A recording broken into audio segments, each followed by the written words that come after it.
You stand up for 10 seconds, just long enough to grab a drink, check the stove, or answer the door.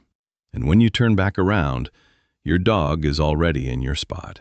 Not just on the couch, not just somewhere nearby, your exact place.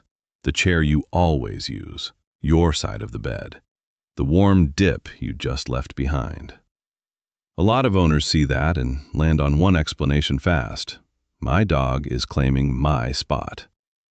That is the misread, and it is such an easy one to believe because the behavior feels too specific to mean nothing. But in many ordinary home situations, this may be something calmer. Your dog may not be trying to take your place. Your dog may be moving toward the place that still feels most like your recent presence.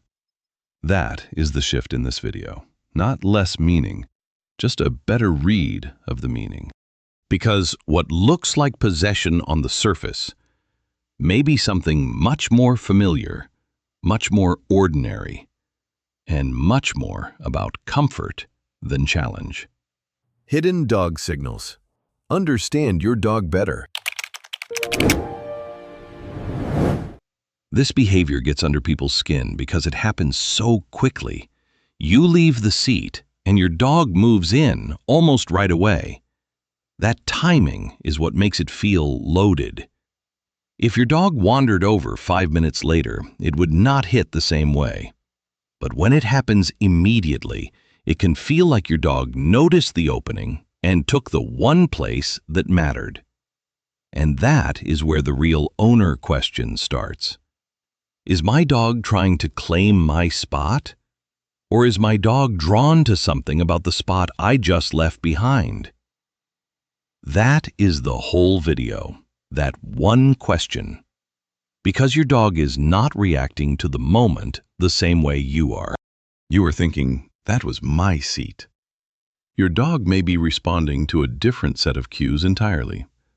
The seat is soft. It may still be warm. It may carry your scent. And it was just occupied by the person your dog is most tuned into.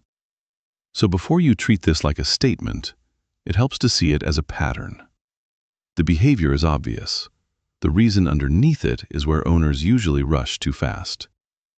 The common misread is not just that owners notice the behavior. The common misread is that they turn the behavior into a motive too quickly. My dog took my seat, so my dog must be trying to claim something. That is the leap. And honestly, it makes sense why people make it. Because dogs do not do this with every random spot. They often choose the exact place you just left. That makes it feel personal. But here is the gentle correction.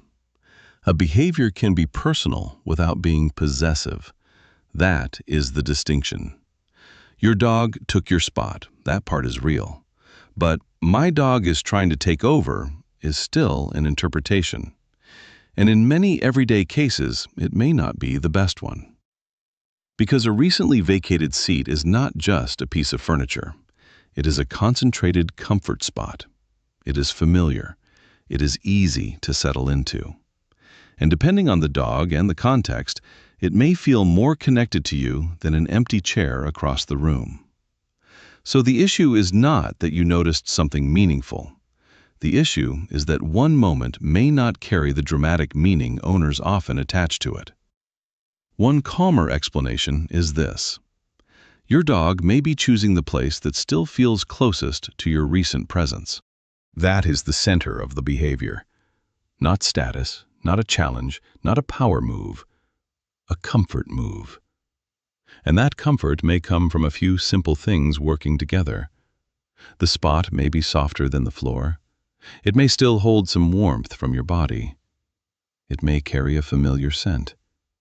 And because you were just there, it may feel more settling than another empty place nearby. But here is the part that matters most. Those details are not the meaning by themselves. They point to the same larger pattern. Your dog may be moving toward what feels familiar, comforting, and recently connected to you. That does not mean every dog is doing it for the same reason. And it does not mean every seat-stealing moment is emotional in the same way. It means one useful way to read this behavior is that your dog may be choosing a comfort spot shaped by your recent presence. That is why the habit can look more loaded than it really is, because it is specific. But specific does not always mean confrontational. Sometimes it just means your dog knows exactly where the comfort is. This is where the moment before and after start to matter more than the seat itself. If your dog moves into the spot, circles once, settles, lets out a breath, and looks half asleep, that usually points you in one direction. If your dog jumps into the spot, stays stiff, watches you closely, and turns your return into tension, that points you in another. Same seat, different state. That difference matters. It also helps to notice whether this is about one piece of furniture or a repeating pattern around you. Does your dog do it with your desk chair, then your couch cushion, then your side of the bed? If so, that may be a clue that the important thing is not the chair itself. It may be the fact that you were just there. That is a different pattern from a dog fixating on one prized spot in the house. Timing changes the read too. If it mostly happens in the evening, during quiet routines, or right after you've been sitting for a while, comfort may be doing a lot of the work. If it happens casually and your dog gives the spot back without tension, that usually reads much calmer than owners expect. But if the behavior comes with freezing, hovering, hard staring, or guarding the space when you return, then the interpretation needs to get more careful. The behavior matters, but the timing, the body language, and the outcome matter more. Next time this happens, do not just watch the seat handoff. Watch 3 parts. What happened before, what your dog looks like in the spot, and what happens when you come back. Start with before. Did your dog already seem tuned in to your movement? Did your dog lift its head the second you stood up? Did it ignore other places and go straight to the one you left? Then look at the dog in the spot. Does your dog curl in tightly? Stretch out and sink into the cushion. Rest the chin down. Blink slowly. Those are useful details. They tell you whether your dog looks like it is settling, waiting, tracking, or bracing. Then watch what happens when you return. Does your dog hop down easily? Scoot over? Stay relaxed and sleepy?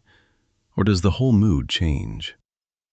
That sequence gives you a much clearer read than the seat moment alone. Because the better question is not just, why that spot? The better question is, what state was my dog moving into when it chose it? That is the pattern worth noticing. A better response is usually calmer and smaller than people expect. Do not turn the moment into a confrontation. Do not react as if your dog just challenged you. And do not overread it as proof of something huge either. If you want the spot back, take the spot back in a normal, low-drama way. Guide your dog off. Offer another comfortable place nearby. Keep the energy steady. Because when owners react too strongly, they can accidentally turn a small habit into a charged ritual. And that makes the behavior harder to read clearly the next time. It also helps to compare your dog's options honestly. Is your dog's own bed colder, flatter, farther away, or tucked in a less social part of the room? Is your seat simply softer, warmer, and closer to where life is happening? Sometimes the cleanest answer is also the most ordinary one. Your place may just feel better. And if your dog seems especially drawn to recently vacated spots, a useful question is not only, how do I stop this? It is, what is my dog getting from this location that it is not getting somewhere else? That question usually leads to a calmer response, and often a more accurate one.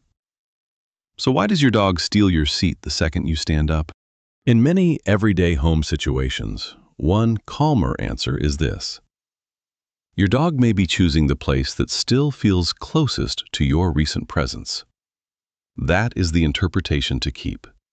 Not because it explains every case, but because it often explains this behavior better than the idea that your dog is trying to claim your place. The warmth may help. The softness may help. Your scent may help.